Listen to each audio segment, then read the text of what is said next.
Sadako Yamamura was born sometime in 1947 in Izu Oshima, a small volcanic island 20 miles south of Tokyo. Her mother returned to her home island to give birth, wanting to avoid the prying eyes of the world. After delivering the baby, she immediately returned to her lover in Tokyo, leaving Sadako to be raised by her grandparents. While we never see a birth certificate for Sadako, we know that she was 18 when she joined an acting troupe in the summer of 1965, and later, when journalist Kazuyuki Asakawa conducts a background check, he lists her birth year as 1947. Given his profession, it's likely that he accessed official records. Sadako inherited her mother's paranormal abilities, gifted from an ancient ascetic statue, but she didn't just inherit them, she surpassed them. While her mother, Shizuko, was known for limited clairvoyance, Sadako's powers were far more advanced. She could manipulate people's thoughts, cause physical harm from a distance, and held a strong power over men. The world Sadako inhabits isn't the real world, it's the simulated world known as Loop. Created by a man named Christoph Elliott, Loop was his answer to the question, could you recreate Earth's biosphere inside of a virtual space? The result was a simulation identical to the natural world in every way.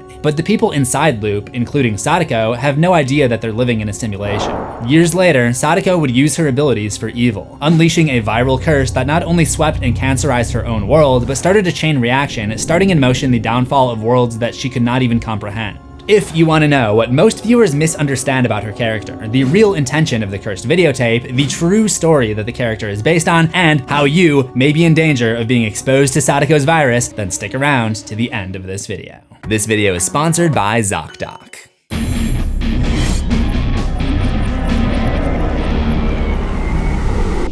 Konnichiwa, and welcome to Horror History, Ine to Kodoku. Sadako Yamamura is the tragic anti-antagonist of the Ring franchise, created by writer Koji Suzuki. She is the crawling specter that emerged out of a well and into audiences' nightmares. What began as a 1991 psychological horror novel quickly spiraled into one of the most influential and prolific horror franchises of all time. From Japan's Ringu in 1998 to Hollywood's The Ring remake in 2002, Sadako's legacy mutated and multiplied just like the curse that she carried. The Ring franchise, as of writing the script, spans 6 novels, 9 Japanese films, 1 Korean film, 3 American films, 5 manga, 2 video games and a playable character in Dead by Daylight, 3 radio programs, and a TV series. That's not even getting into the weird Chinese bootleg versions or the parody version in Scary Movie 3.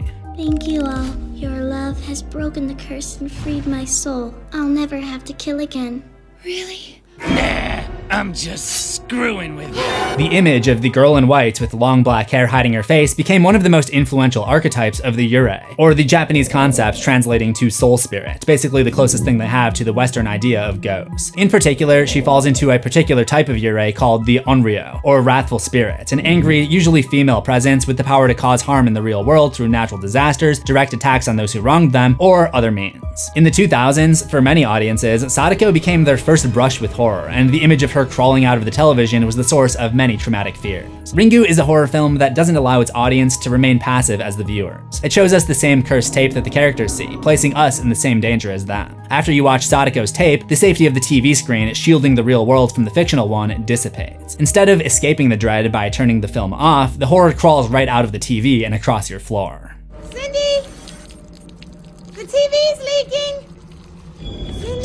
Cindy, something's wrong here! But behind the terror lies a story of loss, rejection, and transformation. Sadako isn't a monster for the sake of evil, she's a reflection of our collective anxieties about life, death, abandonment issues, and more, which is part of the reason the character has evolved into a cultural artifact. Now, before I jump back into it, the Ring series timeline is probably the most insane one that I've covered on this channel. That's why I made the Ring timeline video first. That video just analyzes the timeline as told in the canon novel series, telling about the creation of the virtual simulation world Loop, how the Ring virus escaped out of that world into the natural world, and how all those movies, sequels, and adaptations fit into the timeline of the books as in-universe media. I made that video first so that this video can just focus on understanding Sadako as a character. And in order to do that, we need to rewind back to Japan's late Jomon period to find out where Sadako's psychic powers originated.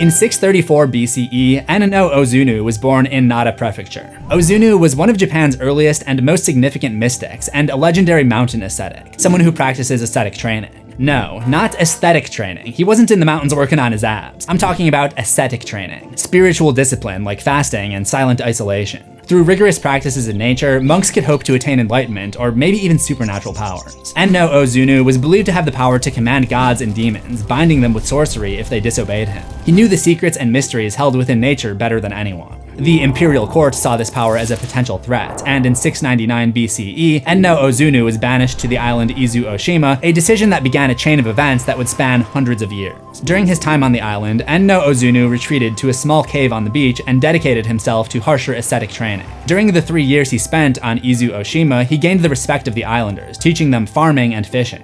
The cave which he lived in was eventually named Ascetic's Grotto, and the beach Ascetic's Beach. Enno Ozunu was eventually pardoned and returned to the mainland, but the islanders remained devoted to the mystic.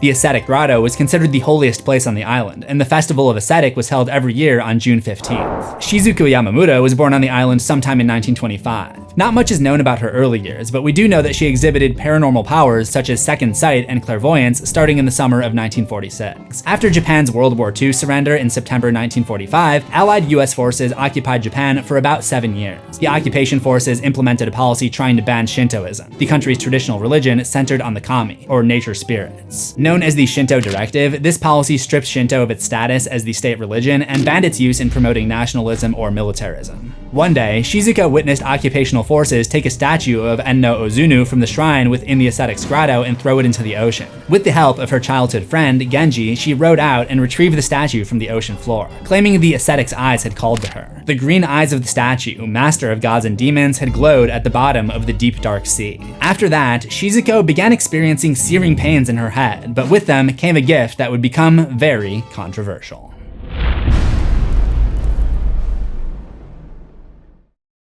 Thankfully, the threat of digital viruses manifesting as actual viruses in the human world is a concept that's limited to the Ring franchise, because I feel like we have enough medical issues to worry about. Viruses, diseases, colds, dental care, skin care, vision, coordinating your doctor's appointments can be a lot to juggle. That's why I've teamed up with this video's sponsor, Zocdoc. Zocdoc is a free website where you can find and compare high-quality in-network doctors. I moved recently to another part of LA, and I was not looking forward to having to find new doctors for all of my areas of care. Thankfully, I found today's sponsor, Zocdoc, and they made it so easy to find the best-rated providers. And they make sure they work with my insurance, see open appointment slots, and book all online. Sorry, Carol from the front desk. I was able to book an appointment at a new dentist within 5 minutes on the app, was in the office that week, and as with all the doctors I found on Zocdoc, they were super professional and a great fit for me. The appointment left me feeling clean and confident to jump back to being on camera. On Zocdoc, many appointments are available within 24 to 72 hours, and sometimes even same day. And Zocdoc isn't just for one specialty. They've got more than 100,000 providers across almost every type of care: mental health, dental, skin, eye care, and way more. So stop putting off that doctor's appointment and go to Zocdoc.com/CZsWorld. It's completely free. That's Zocdoc.com/CZsWorld to instantly book a top-rated in-network doctor today. Unless you suck and want to be sick all the time, then just ignore everything I said. Just kidding, but in all seriousness, thank you to Zocdoc for sponsoring today's video. Now let's get back to it.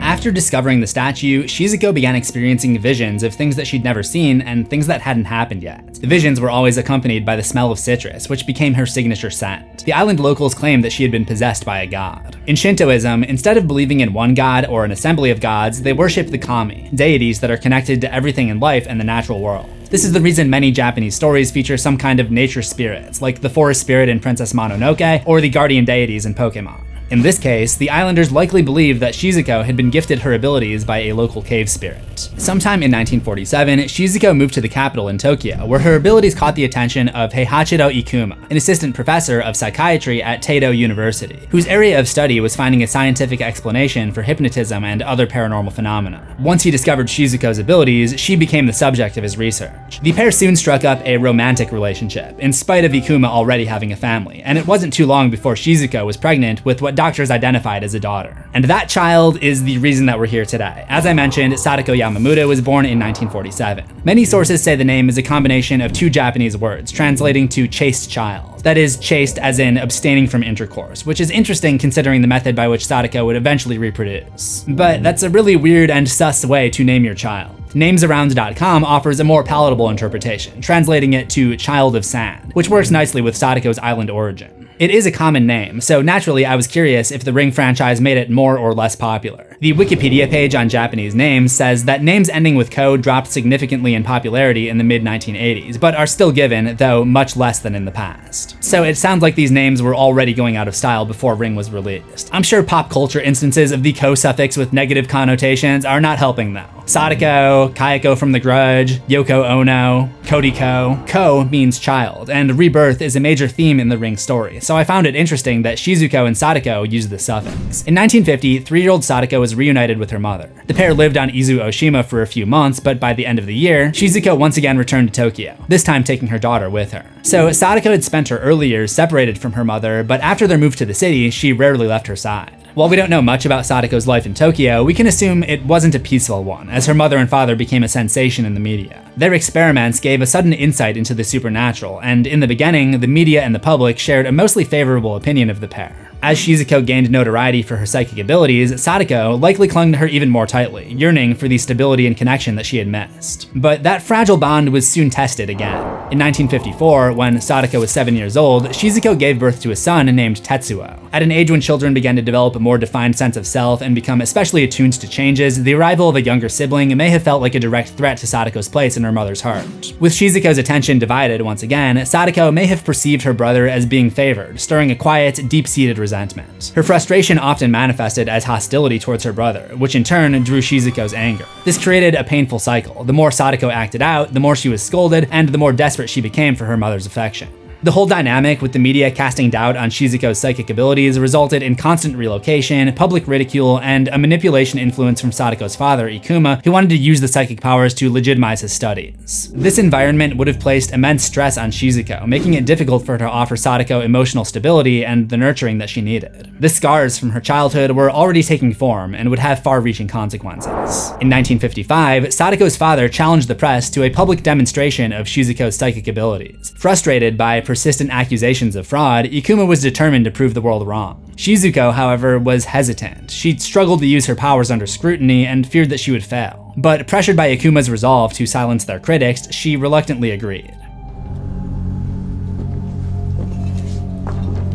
Sadako watched as her mother, visibly shaken and mentally exhausted, attempted to identify the numbers on a pair of dice sealed inside of a lead container. But convinced the press had already made up their minds, Shizuko faltered. Overwhelmed, she cried out for the test to stop. In the 1998 film adaptation of Sadako's story, the experiment differs slightly, but the result remains the same. The assembled reporters turned on Shizuko and Ikuma, denouncing them both as frauds. For Sadako, this experience began to form her view of society. She saw firsthand how the world responded, not just with disbelief, but cruelty towards those who were different. Watching her mother vilified convinced Sadako that the world would never accept either of them. After the disastrous demonstration, Sadako's father resigned from the university. His new idea was to acquire paranormal abilities for himself, so he journeyed into the mountains, but became sick with pulmonary tuberculosis and was committed to a sanatorium in South Hakone, which was a tuberculosis treatment facility.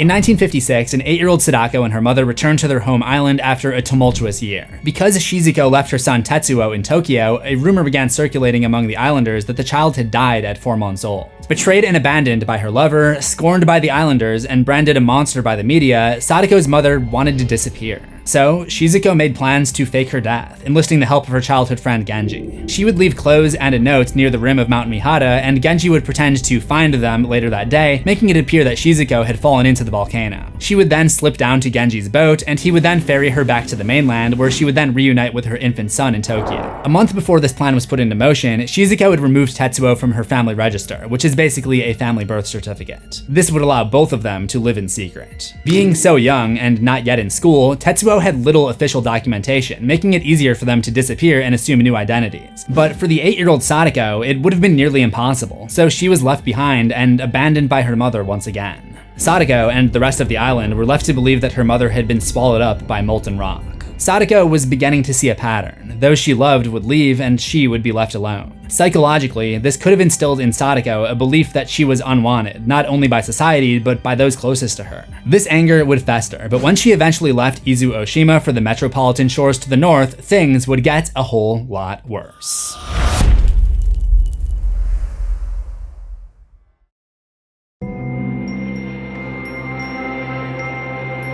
With the departure of her mother, Sadako was effectively orphaned and left in the care of her mother's cousin, Takashi Yamamura. Although little is known about the rest of Sadako's childhood on Izu Oshima, we do know that she continued to display powerful psychic abilities. In 1957, for example, she correctly predicted the eruption of Mount Mihara down to the exact time and day. Then, in August 1958, she sent a letter to Professor Miura, a scientist who investigated paranormal phenomena. He sought out people with potential abilities, and when he felt they were the real deal, he would send them a sealed envelope containing a piece of film with instructions to imprint an image on it with their mind. Sadako returned her envelope to Professor Miura after successfully imprinting the kanji character for her name, Sada. This practice is known as psychic photography, also known as thoughtography, or the ability to burn images from your mind on a photographic film. But this was only an example of what she was capable of with this ability. As she grew up, Sadako dreamt of becoming an actress. She believed this was the only way for her to rise above the world that had rejected her and earn the admiration that she had always longed for. Sometime during the summer of 1965, after she graduated high school, she moved to Tokyo to pursue her dream, taking up residence in South Aoyama and joined an acting troupe called Theater Group Soaring. Sadako kept to herself during her internship, rarely socializing with the other actors and focusing intently on her craft. Based on my experience in LA in the entertainment industry, this is very atypical, and networking is considered one of, if not the most important skill for actors. Though some people just kind of go to networking events and never seem to actually work. It just goes to show that moving away from home didn't help Sadako escape from being an outcast. One evening after rehearsals, believing the building was empty, she made her way to a small black and white television set upstairs in the main office. She sat silently in front of it, and using her psychic abilities, switched it on, despite it not being plugged in. Sadako didn't realize another actor, Shin Arima, had lingered behind and witnessed the moment. Within the troupe, Sadako quickly gained a reputation as that creepy girl. Though many kept their distance, Shin acknowledged her as a talented performer with sharp instincts, but he believed something was off about her and doubted whether she truly belonged on stage. Despite her isolation, Sadako eventually found an ally in Hiroshi Toyama, the troupe's sound operator. From the moment she arrived, Toyama had been quietly drawn to her, but earning Sadako's trust wasn't easy. When he once complimented her dancing, she wouldn't accept the praise at face value, telling him, "I'll get better, and then I'll show you." Over time, the two began to talk more often. Toyama offered advice on her performances, and a quiet bond formed between them. Eventually, in September, Sadako and Toyama confessed their love for each other. Score one for the sound guy. But Sadako was adamant that no one should know about their relationship. She told Toyama, "I don't want to let everyone know how close we are. What we have is our little secret, and I want you to keep it that way. You can't tell anybody about us. Promise me. If you don't, I'll lose you." Which is another way of saying, don't tell anyone or you'll be just another regret. There are a few ways to interpret what Sadako means here. It was her father, after all, who subjected Shizuko to that public demonstration that caused so much humiliation. So it's not a stretch to imagine that her reflex might be to keep her relationships separate from the public eye. It might also reflect her deep-seated fear that everyone she loves is eventually taken from her, and secrecy feels like the only way to protect what she cares about. But there's another possibility too. Perhaps Sadako knew exactly what would happen to both of them if they were discovered. In March 1966, Theater Group Soaring prepared to stage a new play titled Girl in Black. The lead role was originally given to an actress named Aiko Hazuki, but just days before the premiere, Aiko suddenly collapsed from illness. Sadako just so happened to be her understudy. What a strange and unforeseen coincidence. So Sadako was asked to step in, marking her first time performing on stage. On the day of the full dress rehearsal, she visited her boyfriend Toyama in the sound booth and confided in him that she was afraid. What Toyama assumed was ordinary stage fright actually ran much deeper than that. She was haunted by memories of her mother being publicly ridiculed and rejected during a live demonstration of her psychic abilities. Sadako then asked Toyama about the tape that he was preparing for the show. Earlier, a fellow intern named Okubo had told her that he'd heard sounds of pleasure from a woman coming from the recording of the last performance. But when she brought it up with Toyama, Sadako instead claimed that Okubo had described it as the sounds of a woman in pain giving birth. She also pointed out a hidden altar tucked away in the corner of the sound booth. On it, a piece of desiccated umbilical cord, as if somebody had secretly given birth in this back room. The imagery of the umbilical cord is deeply symbolic. It's tied to birth, new life, and the connection between mother and child, all of which are paramount in understanding Sadako's eventual fall from grace, which we'll get to. Sadako claimed that Okubo had told her about the discarded navel cord, but in reality, she had sensed it herself. This lie revealed, even with Toyama, the one person that she was closest to, Sadako still couldn't bring herself to fully reveal the truth about her abilities. Sadako's striking beauty and psychic abilities meant that she always had a level of power over men. Even the most strong-willed anti-Sims found themselves possessed with love for her. Shigimori, the director of Girl in Black, was at the height of his career, but had a reputation for using his position to prey on younger actresses, and his infatuation with Sadako bordered on obsession. She grew tired of his attention and scared of his obsession with her, so Sadako met with the director during a break in the dress rehearsal where she both kissed and caressed him. While we don't know for sure what her intention was, the interaction left Shigemori looking like a man possessed, clutching at his chest and staggering away on the verge of tears. Toyama had witnessed the interaction though. Overwhelmed by jealousy, he confronted her, accusing her of trying to advance her career. Everyone who joined the troupe wanted to succeed, but Sadako possessed this almost inhuman desire to win that was less about ambition and more like psychological compulsion. Sadako's dream was to be a great actress and to be seen by as many people as possible, but she knew that stage acting had its limits. A theater performance could only reach the people in the room, and even a film would only have a limited showing. So she asked Toyama if he thought there would be a day when images could be put on a format similar to a cassette tape, where people could watch her films at home on their TV. If that were possible, then her performance wouldn't be seen just once on a big screen, but it could be shared again and again, reaching a wider audience. Sadako lamented that even if that happened, it would be too late. She would be an old woman then. I don't want to get old. I want to stay young forever. Wouldn't that be great? It's hard to say if this was just an example of latent demand, when demand for something can't be satisfied by existing products, like when I fantasized about having a portable TV screen as a kid, or if she had a premonition about the VHS tapes, the same way that she predicted the volcano erupting. All we do know is that both her desires to be seen on magnetic tape and her desire for eternal youth would come to fruition, albeit in a much darker way than she probably imagined. Beneath this longing to be seen and adored was a cold contempt for the world. This paradox of emotions corrupted her with inner conflict. The dreams of fame were a way to win, to dominate a world that had tried to crush her and her mother. She didn't want to belong, she wanted permanence. After the dress rehearsal, Sadako and Toyama shared an intimate moment alone in the sound booth. Moments before, Toyama was in the process of erasing a cassette tape. A cassette tape uses magnetic film strips, just like a VHS, so to erase it, you record over it with the microphone off. This tape was later discovered by their fellow intern Okubo, and when he played it back, he discovered it contained the sounds of Sadako and Toyama's intimate moment. In his anger towards their director, Okubo played the tape over the theater's intercom for all to hear. As I mentioned, the director was also interested in Sadako, so when he heard the private recording, he stormed into Sadako's dressing room and berated her. The fact that the microphone had been switched off means there was no natural way that Sadako and Toyama's voices could have been recorded on the cassette, which means it must have been Sadako who projected the sounds onto the tape using her thoughtography ability. Though it seems this time she may have done it unconsciously. This was the beginning of the end of her time at the theater. She became progressively more depressed as Girl in Black ran on. Audiences hadn't taken to her, and after the tape incident, she seemed hollowed out. One evening, the director, Shigemori, turned up at Sadako's apartment. He had been drinking, and he had told the troupe that he was going to storm her room. What happened that night would change the lives of everyone involved forever.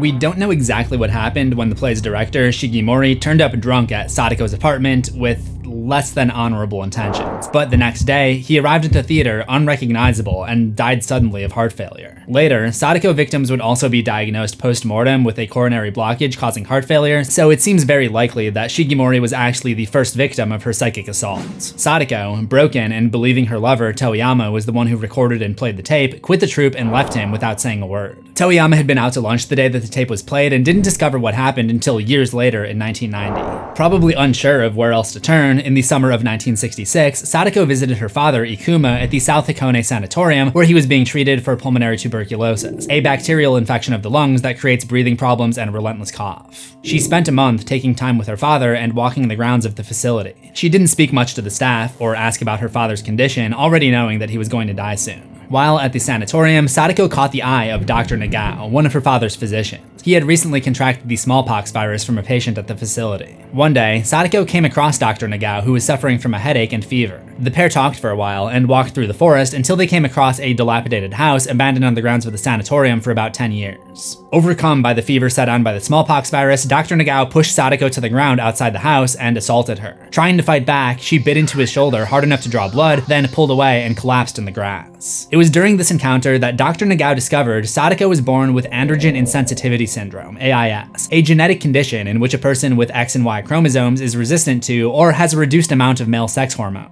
In other words, Sadako had the chromosomal makeup of a male, but the outward appearance of a female, with breasts and a vagina, but also internal testicles and no uterus. This is a real but extremely rare condition, affecting 1 in every 20,000 male births at most. So scientifically speaking, Sadako is actually a male. But since this is definitely not my first time making a video, I knew the comments would be full of confusion if I referred to Sadako as male the whole time, especially since Sadako is perceived by most characters as female, and there will be future iterations of Sadako who are actually female, so referring to Sadako as female was literally just my way of making things less confusing, because there are already enough difficult to grasp concepts in ring lore. When she realized Dr. Nagao had discovered her AIS, she placed a telepathic message in his head: "I'll kill you." In an act of self-preservation, Dr. Nagao attacked Sadako first, strangling her. Sadako put up no resistance, instead allowing her body to remain still. She felt him pick her up and drop her into the well, sealing it shut with its stone lid, effectively hiding her remains from the world for the next 24 years. We don't know for sure if Sadako wanted to die at the hand of the doctor, but after losing her mother, being on the verge of losing her father, believing she'd been betrayed by her lover, being branded as a monster by the islanders on Izu Oshima, and being labeled as a creep by her acting troupe, it may have seemed as though there was nothing left in the world for her but cruelty. But we also have to remember that Sadako was a powerful psychic who had a burning desire to not only be seen and adored, but to be remembered, to gain power and have permanence. Perhaps she understood that her legacy could not be forged through the rules of the living world, that the only way to become eternal was to die. As she lay trapped in the bottom of the well, submerged in water and darkness, Sadako retraced all of the misery and cruelty she had experienced and asked herself where it all began. Now, in death, she saw everything clearly. Her mother had not died. Shizuko had faked her death, remarried to a man named Shozo Takayama, and started a new life, bringing along her son, Tetsuo. They forged new identities. Shizuko became Mizuho Takayama, and her son became Ryuji Takayama. Alone in the darkness, Sadako's resentment evolved into rage directed towards the world at large, and especially to the one who had been chosen over her, Ryuji. For Sadako, the only balm was revenge.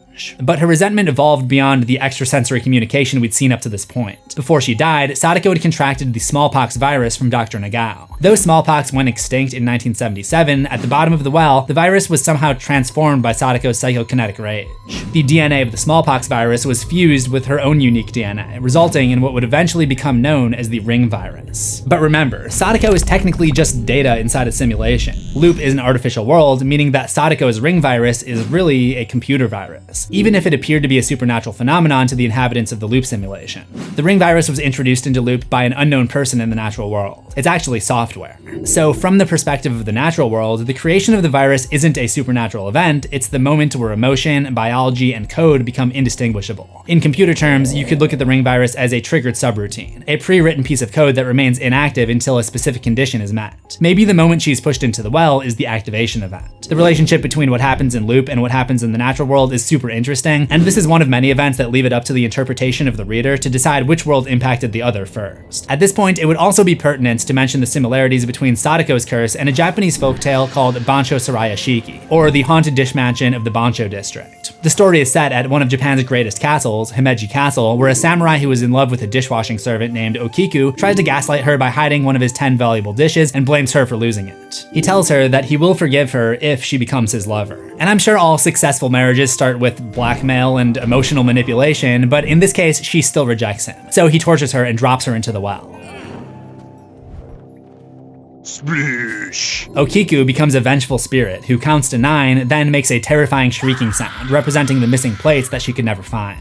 There are several parallels between her story and Sadako's. At their core, both hauntings began out of a misunderstanding by lack of information. Sadako didn't realize the full circumstances of her mom's departure and assumed that her brother was chosen over her, and Okiku thought she was being punished for misplacing a valuable piece of tableware. At the beginning, I talked about how Sadako fits the Japanese trope of an onryo, a wrathful spirit in traditional Japanese beliefs. These spirits are often depicted as pale women with white robes and messy black hair, which was seen as uncanny in 1700s Japan when Bansho Saraya Shiki first circulated, because women traditionally wore their hair tied up in one of those buns. It's kind of like the jump scare you get when you see celebrities without all the makeup in Photoshop. It's not that it's bad, it's just uncanny because you aren't used to it. Then there's obviously the well that both characters are thrown into. The well woman is actually a recurring symbol in Japanese stories, often in connection with troubled women and boy problems. I've seen it suggested that Bansho Saraya Shiki was a direct inspiration for Sadako in Ring, however, I wasn't able to find any proof of this. But I also don't speak Japanese, so if the author has said something like that, I might not have found it. But I think it might be one of those things where it seems like it might be true, so people just started saying that and it got circulated. But I do think at the very least, the well symbolized the same thing in both stories. Sadako and Okiku were both victimized by bad men who were overcome by their infatuation. And the well is, you see where I'm going with this? It symbolizes this deep, wet hole that each woman is trapped by and forced into. And so, the Yurei, their spirits, are out for revenge. But in the case of Sadako, it's less of a supernatural curse and more of a technological virus. And it would take 24 years, but this virus would be unleashed on 4 innocent teens.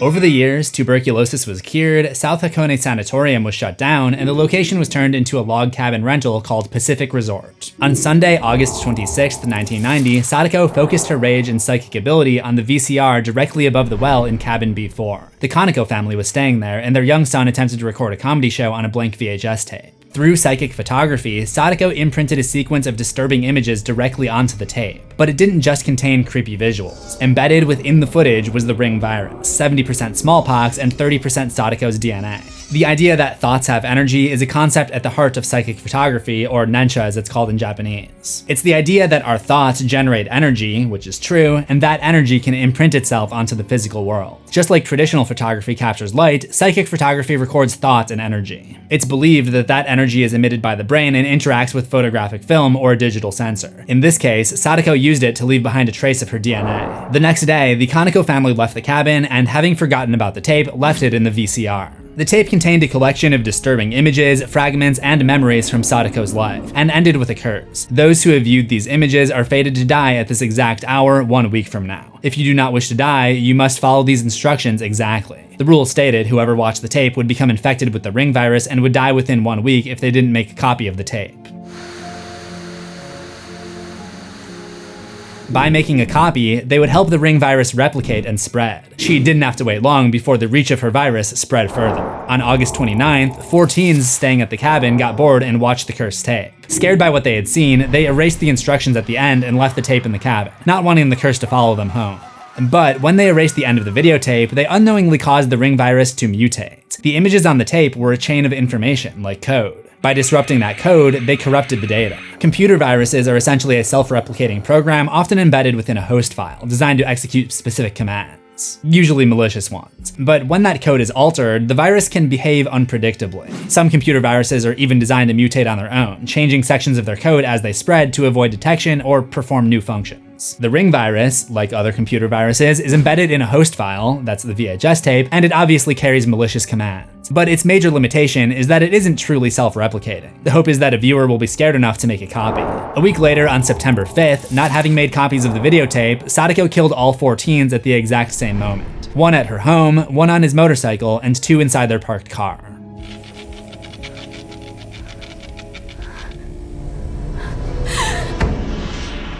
On October 11th, a reporter named Asakawa, the uncle of one of the teens, visited cabin B4 in search of answers about his niece's death and the mysterious videotape. Finding it in the manager's office, he took the tape back to the cabin and watched it, resulting in him receiving a phone call from Sadako informing him that he had 1 week to live. I should address that the footage shown here shows Asakawa as a woman because this is the movie adaptation Ringu, which changed some of the facts. You'll remember the main source of Sadako's rage was being passed over by her mom, who chose her brother to go to Tokyo with her instead of Sadako. In a twist of fate, she didn't have to wait long for the cursed videotape to find its way into the hands of her brother, Ryuji Takayama, on October 12th. Ryuji was an old classmate and friend of the reporter Asakawa, and knowing there was no one else who would believe the supernatural aspect of the tape, Asakawa decided to show it to Ryuji. They basically investigated for a week to try to save their lives, and on October 18th, they discovered Sadako's remains at the bottom of the well. They assumed that the curse was all supernatural, not that it was an actual virus. So, believing the cure to Sadako's curse was to lay her bones to rest, Asakawa returned the remains to her family on Izuoshima on October 19th. To be fair, a haunting tied to the bones is usually how it goes in horror movies. Maybe they saw a poltergeist or the changeling. However, that's not how Sadako's curse operates. Later that day, she finally got the revenge she sought for so long. Exactly a week after he had watched her cursed videotape, Sadako's brother Ryuji felt his heart come to a stop and he became its latest victim. The videotape had served its purpose, but given that a virus is not a conscious entity and its only purpose is to spread and replicate itself, that's exactly what happened. Which I think is a fitting way to reflect Sadako's resentment. Her main source of jealousy was directed at her brother, but she also felt wronged by the world at large, so the virus would continue to spread and cause suffering. Sadako claimed 4 more victims in October, the reporter Asakawa's wife and daughter on the 21st, and his in-laws on the 28th. Then, on November 1st, the cursed tape found its final victim, Mei Takano. Mei was actually a student of Ryuji. While going through Ryuji's belongings, she had discovered a copy of the videotape and watched it. Mei was ovulating at the time, so instead of attacking her coronary artery, the ring virus fertilized her egg. Remember, the ring virus is basically carrying Sadako's DNA. Under normal circumstances, sperm carries 23 chromosomes and it fertilizes the egg, which carries 23 chromosomes, and they combine to create the 46 chromosome zygote. Bet you didn't think you were gonna get the talk from the horror history man, did ya? So instead of normal conception, the virus carrying Sadako's DNA impregnated Mei with an exact copy of Sadako. I am not a doctor, but this is probably more of a fun sci-fi concept that only works because we are operating in a digital simulation where the laws of science can maybe be bent a little bit. It only took 1 week for Sadako to grow to full term, and taking control of Mei's body, she began to put plans in place for her birth. She realized Mei was not going to survive, so she needed somewhere out of sight, somewhere Mei could give birth and where there would be little risk of the body being discovered. On November 7th, Sadako, controlling Mei's body, packed a wet towel into a bag and climbed up onto the roof of an office building. I don't know what it is, but every Japanese thing that I watch, there's some really important thing happening on the roof. She tied a rope, John McClane style, and lowered herself down into a ventilation shaft, but fell and broke Mei's ankle. Sure, this was an area where it's unlikely she'd be discovered, but there's also a narrative parallel here. She had died at the bottom of a long, narrow well, a cold, vertical grave, and the place of her rebirth mirrored it in shape, a dark shaft that she would one day climb her way out of. On November 8th, Sadako was reborn from Mei.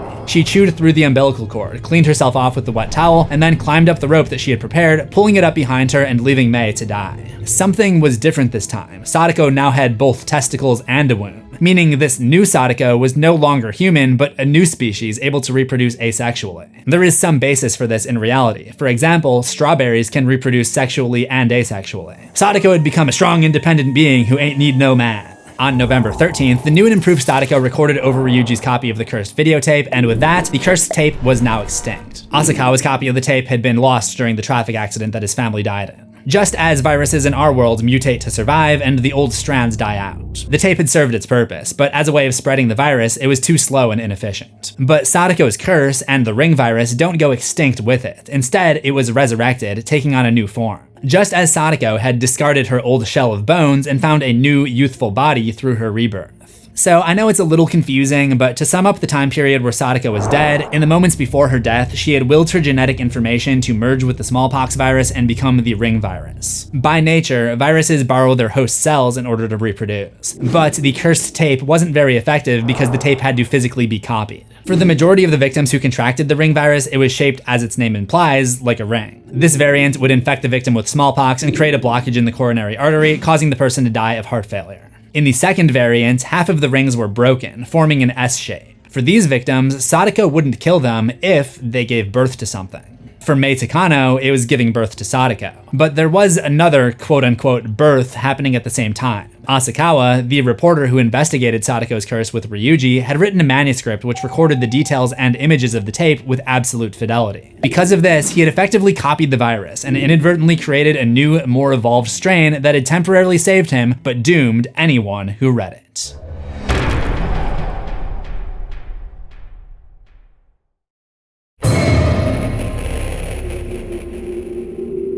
On November 15th, a scientist named Mitsuo Ando visited Mei's apartment, hoping he would find her there. Ando was an old school friend of Ryuji Takayama and had conducted his autopsy the previous month. He was now concerned about Mei, as she had been missing for 2 weeks. Sadako was not fully grown yet following her rebirth and hid from Ando, but he became aware something was there when she brushed past him, giggling. In the following days, once Sadako had fully grown into her 19-year-old form, she crossed paths with him again as she was leaving the apartment. The pair met a third time in the office building where Mei Takano's body had eventually been discovered. Sadako had gone to lay flowers at the site and told Ando that she'd call him soon with a request. I noticed that throughout her history, Sadako always gave herself a lifeline. The videotape, the manuscript, the rope in the shaft, and now she saw another one in Mitsuo Ando, identifying his DNA splicing skills as a possible avenue to keep her alive with future incarnations. But before she revealed her plans for Ando, Sadako had some unfinished business. In the 24 years she had to think back over her life while trapped in the wet darkness of the well, her desire for vengeance towards everyone who hurt and betrayed her only grew. During the course of November, Sadako had found and killed all of the acting troupe members who had heard the recordings of her and Toeyama's intimate encounter back in 1966. They would have been in their 50s at this point and probably didn't even remember. Then again, if any of them are still friends, it might be like an inside joke. Just knowing me and my friends, we still laugh about this kid who put coffee beans in his umbrella and then spilled them everywhere during health class. Her revenge tour culminated with Toeyama himself, who she found on November 29th. In the last 25 years, Toyama had become a project director for a record company. Two of his colleagues had returned the previous day from a recording hall up in the mountains with a tape that had picked up sounds of a baby crying. When Toyama listened to the tape himself, he also heard the words, "Toyama, I love you." It isn't explicitly explained where in the mountains this recording took place, but considering the origin of the cursed videotape, my money is on it being at the South Hakone Pacific Resort. Toyama had only recently discovered what had happened with the cassette tape back in 1966, and that everyone who had heard his and Sadako's voices on the intercom had since died of heart failure. Now, hearing Sadako's words in his head, he panicked and ran out onto the streets. Sadako followed him, and his only alert to her being there was her signature scent of lemon. In some cultures, citrus fruits are a symbol of health, fertility, and renewal, all themes echoed in the Ring series through the reproduction of the virus and the rebirth of major characters like Sadako. While Toyama hadn't heard the cassette playback in 1966 like the others, he was there when it was recorded. So, like all of Sadako's other victims from the theater, Toyama died of heart failure. This death is a little confusing because the Ring virus was created in 1990 and the cassette tape incident was in 1966. Maybe Sadako can simply stop the hearts of certain victims Carrie White style using her powers, or maybe the deaths coming from these sound recordings are actually a separate virus. Just before Toyama drew his last breath, Sadako placed a piece of umbilical cord in his hand. It was not a shriveled piece like the one that they had found in the theater in 1966. This piece was fresh. I assume it was actually her own umbilical cord from her rebirth. Saving it just goes to show that her revenge on her ex was premeditated, and it's interesting how she's changing the meaning of something that was a symbol of life into a symbol of her lover's death. Because that's kind of what's happening on a macro level in Loop. Usually, birth is a form of reproduction that is celebrated, but every Sadako rebirth replicates her DNA to the point of taking over, just like how cancer is the result of uncontrollable cell division. If the Ring virus is a computer virus, then Sadako's clones are like a rapidly spreading cancer. Toyama, who apparently is still in love with Sadako and only recently discovered what happened to the cassette tape back in 1966, didn't act surprised to see her. Instead, he smiled at her before collapsing into her arms and dying on the street of heart failure. Sadako then shifted her focus back to Mitsuo Ando, the scientist who she wanted to help her produce more clones. Like many men before him, Ando was overwhelmed by his desire for Sadako, and after a few drinks, the pair went back to Ando's and did the deed in his bed. I feel like a lot of people in the West who have maybe just seen The Ring don't really know about Sadako's seductive side. And I'm not sure if this is an intentional part of her characterization, but since the Ring virus is a computer virus, it kind of fits, because it's well known that one of the leading sources for computer viruses in our world is from those sketchy ads teasing hotties wanting to hook up in your area. And here we have Sadako literally spreading her virus like that. They then spent the following day together watching movies, buying books, and grabbing some food during Coming of Age Day, a holiday held in Japan every year on the second Monday of January. In the novel Spiral, this is January 15th, but if you look at the calendar for January 1991 when Spiral is set, the second Monday is actually the 14th. We know the books sometimes have inconsistencies from what really happened, because in the world of Ring, the books are only recounts of these stories created by mere humans, but in the long run, it doesn't really matter if they met on the 14th or 15th. Later that day, they returned to Ando's apartment and Sadako went for a shower, during which Ando had received a fax from his colleague, a man named Miyashita. Miyashita had been helping research the strange events that had been unfolding around them, and he just discovered the headshot of Sadako Yamamura from her acting troupe.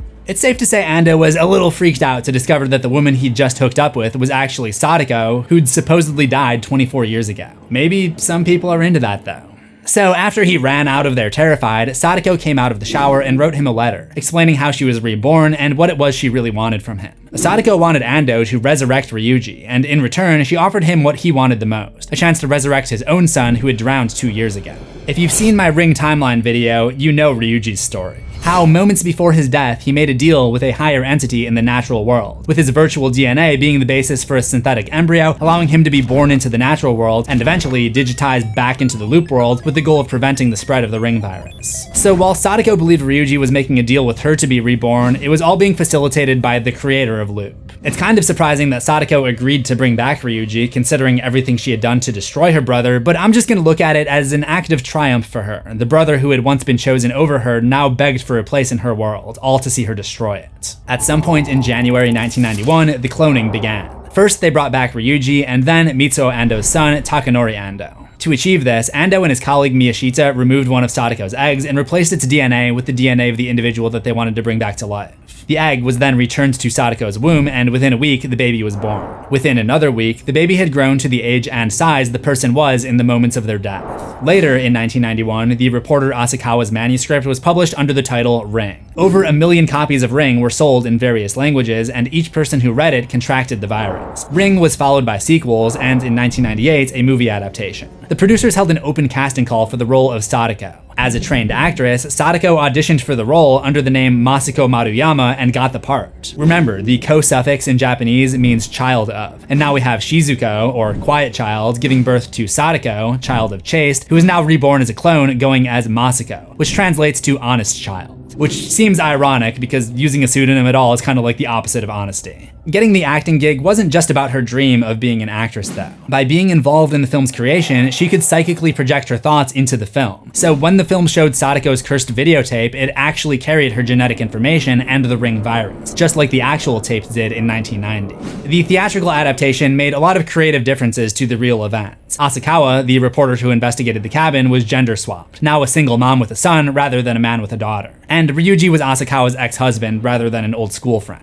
Another change was the way that Sadako died. This time it was her own father, Ikuma, who dropped her down the well. Any footage that I've shown up to this point that doesn't match up perfectly with what I'm saying is because of these creative liberties taken for the movie, which I'm okay with because we get to spend more time looking at the female Asakawa. So, the 1998 film, titled Ringu, contained the ring virus, meaning any woman who watched it while ovulating became pregnant. A week later, they would give birth to a new Sadako copy, and their own bodies would be discarded. Sadako's curse, the ring virus, now spread and reproduced at an explosive rate, because the film became extremely popular. Ringu also spanned 2 direct sequels, Spiral in 1998, which was not so popular, so they tried again with the alternate timeline of Ring 2, which was released in 1999. 99 also began to see the spread of the virus overseas with the release of the Korean adaptation, The Ring Virus. Then in 2002, an American remake was released under the title The Ring, which got 2 sequels. The Japanese film series continued with sequels and crossover spin-offs, as well as manga, video games, a TV series, and even a radio program. Like a virus, this series spread to all corners of the entertainment world, and as a result, more women gave birth to Sadako clones who gave birth to even more copies. Sadako, now fully living under the name Masako Maruyama, had finally achieved what she had always desired. She hadn't aged, she remained eternally young. But more than that, she had surpassed fame, outgrown mortality, and transcended the need for recognition.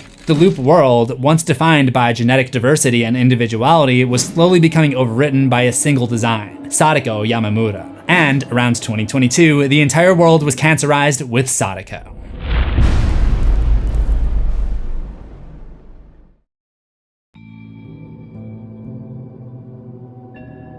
In the original loop timeline, Sadako wins. Her genetic information is copied so many times that it becomes clear the world is doomed to lose all biological diversity, but before it gets to that point, scientists freeze the simulation and start anew in what I call the loop save state. Basically, they're starting over the simulation from 1991, hoping to avoid making the same mistakes as before. Again, if you saw my Ring timeline, you'll know that this is the point where things get a little confusing. Okay, a lot confusing. There are inconsistencies across the 3 novels, Birthday, S, and Tide, so to explain the inconsistencies, I gave 3 theories that could fix the timeline. I personally like theory 2 the best, but for the purposes of analyzing Sadako's character, it makes most sense to use theory 1, because it's the most straightforward sequence. After Sadako gave birth to her brother, that's not a sentence anyone should normally say. After Sadako gave birth to Ryuji and Takanori Ando in 1991, Ryuji neutralized the ring virus in the book Ring and prevented the film adaptation using cancel culture. Aside from the original Sadako clone, who was going by the name Masako Maruyama, 4 other women contracted the ring virus and gave birth to additional Sadako clones. In June 1992, Masako gave birth to a daughter. This clone was named Akane Maruyama, but Masako had become infected with a new virus created by Ryuji designed to kill off the Sadako clones by increasing their rate of cellular division, causing them to age rapidly and die. For over 4 years, she lived with illness, her spine deteriorating until she ended up in a wheelchair. Eventually, this body died in 1995, while her daughter Akane was only 3 years old. But Sadako had long since evolved past the limitations of being human, and at the moment of her death, she entered the body of a woman named Haruna Tajima, who was a patient at the same hospital. Sadako's spirit had temporarily dwelled in Masako's body, waiting for the next host. But as with everything Sadako does, what might have appeared to be some kind of supernatural voodoo possession to those living in the loop was actually just a result of Sadako playing with the fabric of the simulation. Her possession of Haruna can be understood through the lens of computer science. Data transfer is the process of moving digital information from one place to another, something we've all done. In the context of the loop, this means moving Sadako's consciousness from one body to another. At some points between 1995 and 1998, Sadako, now in Haruna's body, married Dr. Ohashi, Haruna's former physician, and the pair had a son. Then, in 1999, Sadako gave birth to a daughter called Konagi, meaning calm sea. The sea holds deep significance across many mythologies. In Greek mythology, the river Styx separates the living from the dead. In Norse mythos, the sea isn't just a physical thing, but a realm of mystery, and Japanese folklore talks of umibozu, sea spirits who drown sailors. Across different cultures, the sea is often the birthplace of gods, monsters, and even humanity itself. In Ring, it acts as a symbol for Sadako and her mother Shizuko, characters who exist between worlds. The living and the dead, human and spirit. Shizuko さんはどんな子だったんですか?変わってたよ。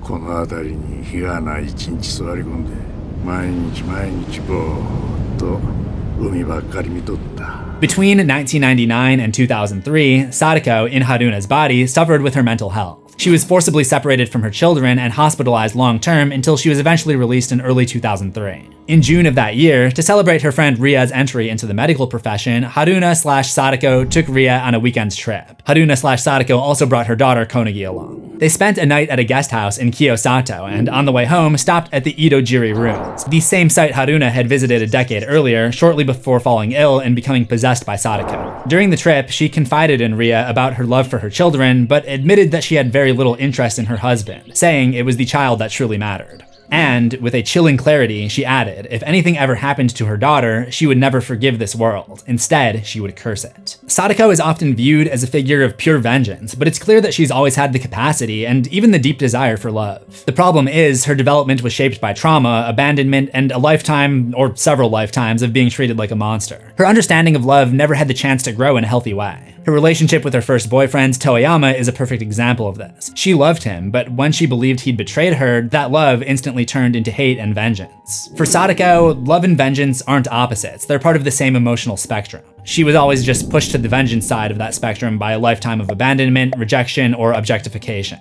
In that kind of environment, any love Sadako could offer was always going to be conditional and deeply fragile. But something shifts when she becomes a mother. With Konagi, we see Sadako trying to be the mother she never had. She talks about her love for her child, how if anything ever happened to Konagi, she'd curse the world. That's not just a threat, that's her way of expressing her loyalty and protectiveness of her daughter. Things that she longed for from her own mother. That same summer, June 2003, the other 4 Sadako clones floating around in the world were being targeted by a man named Hiroyuki Nimura. Nimura was the son of the actress Kiyomi Sakata, not to be confused with Kiyomi Takeda from Death Note, who is also an on-screen celebrity. Sakata was the one who was going to play the lead role in the Ringu movie that was cancelled in this universe. Due to his mother's connection to the story, Nimura had developed an obsession with the world of Ring, and when he discovered that Sadako not only existed in his world, but that there were 5 copies of her, he began hunting them down one by one.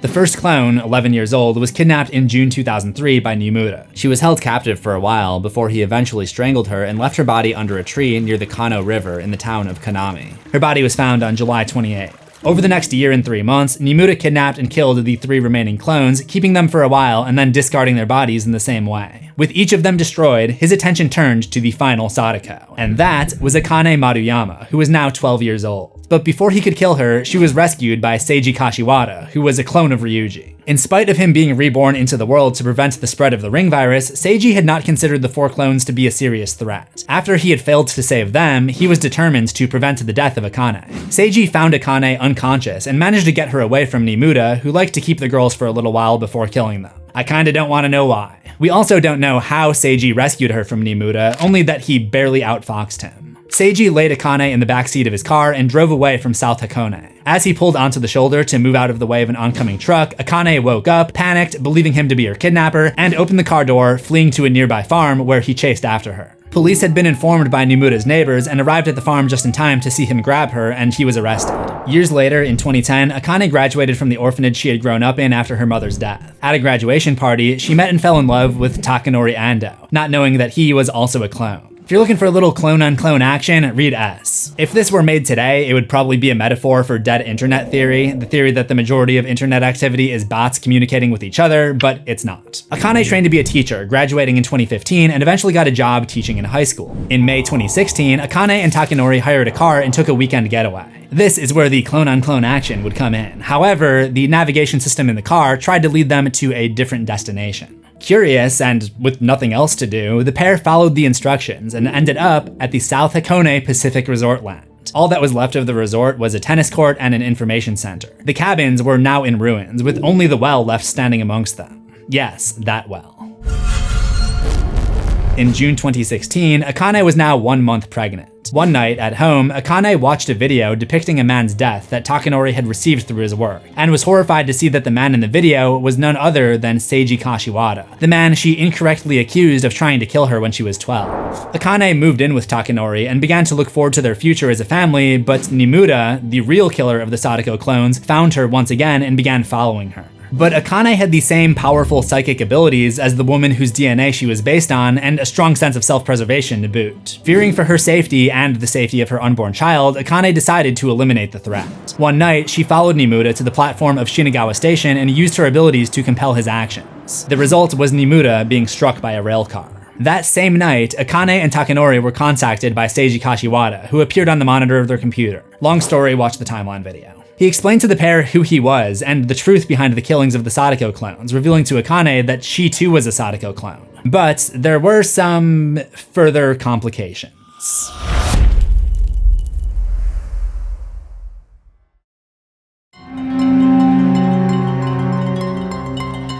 Having contacted the last remaining Sadako clone, Akane Maruyama, Seiji Kashiwada dropped a bombshell on her, saying that he was her father and that he loved her mother. Which is kinda sus, because Akane's mother is Masako, and considering that Masako was a Sadako clone herself, and Seiji was a clone of Ryuji, that kinda makes them siblings from at least a DNA perspective. On one hand, it doesn't matter, because Sadako's descendants all retained her biological traits and none from the father, so it doesn't really matter who the father is, but it's still a little strange that they got together in the first place. All I can think is that Koji Suzuki decided that Seiji was Akane's father in S, and then just retconned his own work in Tide when he added the twist of Sadako and Ryuji being siblings. I suppose you could infer that Seiji loved Sadako in just a familial way, and when he said that he was Akane's father, he actually meant that he felt like a father figure to her, and maybe something got lost in translation. But in S, Seiji literally comes out and says, "You were the outcome of true love between Masako and me. Please believe me when I say that there was affection involved in how you got here. Akane, you were born via sexual reproduction." Which no kid really needs to hear ever, so it's a shame that this line is in there in more ways than one. So I'm just gonna move on from this part. On February 25th, 2017, Akane and Takanori's child was born with a unique strand of DNA, meaning the ring virus had finally been eradicated. The line of cancerous Sadako clones had been wiped out. And the original Sadako, who died over half a century earlier, now lay at rest on the island of Izu Oshima. Only 2 copies remained, the version living in Haruna's body, who possessed Haruna's DNA, and Akane, who was capable of normal reproduction with a partner. Sadako's story doesn't end with another curse, another tape, or another death. It ends with a mother and daughter. Sadako is often considered a figure of vengeance and terror, a supernatural force. But in reality, she's a deeply tragic figure whose need to love and be loved never disappeared. It simply got twisted by a cruel world that gave her nothing but rejection, fear, and pain. As Ryuji Takayama put it, Sadako's hatred for this world, at its core, was the resentment of the one abandoned by her mother toward the one her mother had chosen. This pattern, seeking love, acceptance, and protection only to be met with betrayal, repeats throughout her life. Her mother, her father, the islanders who feared her, the acting troupe who turned on her boyfriend Toyama who she believed had failed her, and finally Dr. Nagao who destroyed her completely. Sadako's mother Shizuko was ridiculed for her abilities and shamed by the press. That shame was passed down to Sadako like a dormant virus. Over time, that shame mutated in her, evolving into fear, resentment, and finally violence. It changed form, growing more dangerous, eventually becoming infectious, just as a virus becomes a disease when it multiplies in a host and begins to harm the body. Like how the ring virus eventually evolved into the MHC. The ring virus is literally a virus, a computer virus introduced into the simulated world of Loop. But its emotional origin is just as real. Shame passed from mother to daughter, mutating across generations until it became a global threat. Sadako's story is a warning to society, a look at what happens when those who are different are dehumanized, rejected, and turned into symbols of fear. And while Sadako did become monstrous, she's also deeply human. Her curse, the ring virus, spreads fear, death, and decay, but its origin is rooted in the need to be seen, to matter, in the heartbreak of abandonment and alienation. But ultimately, it is not the ring virus that Sadako leaves behind, it's her children.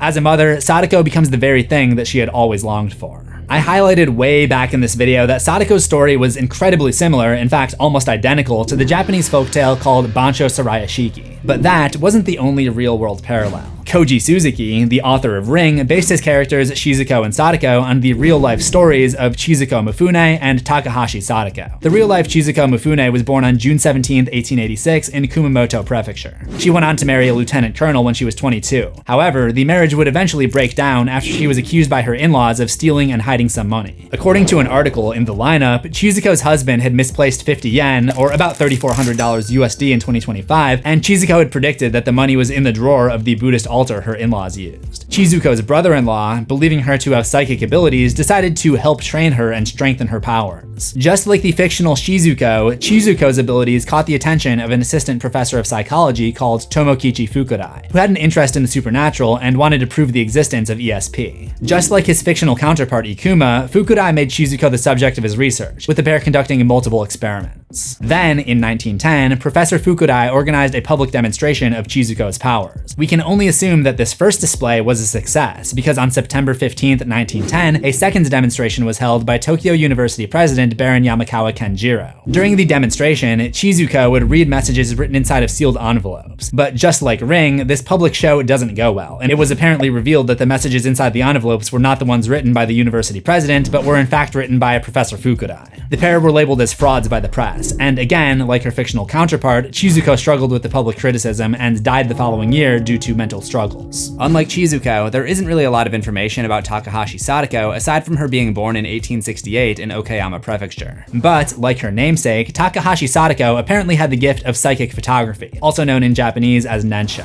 She was rumored to have imprinted some Chinese characters onto film using her mind. Though the two were not related by blood in real life, they were both studied by the paranormal investigator Fukurai, and served as notable cases of psychic abilities in the news, which probably inspired the author Koji Suzuki to question what appeared to be supernatural phenomena and attempt to explain it through simulation theory, the theory that we were actually living in a computer simulation. Not only were Chizuko Mifune and Takahashi Sadako the clear inspirations for Koji Suzuki's characters Shizuko and Sadako in the books, director Hideo Nakata also cited them as the influence behind the distorted, smudged images seen on the faces of the victims in the cursed videotape in 1998's Ringu. There is just a bucket load of material in the Ring universe, so let me know if there are any other topics you'd like to see me cover next. And whatever that ends up being, will be waiting for you in that playlist on the left. And if you love horror, remember to subscribe to CZsWorld for new horrors every week, ring the death bell, and make sure you select all notifications so you can stay in the loop, and check out my other channel Pumpkin Metal if you want to see some pop punk and metal band histories, and I will see you in the next one, assuming we both survive.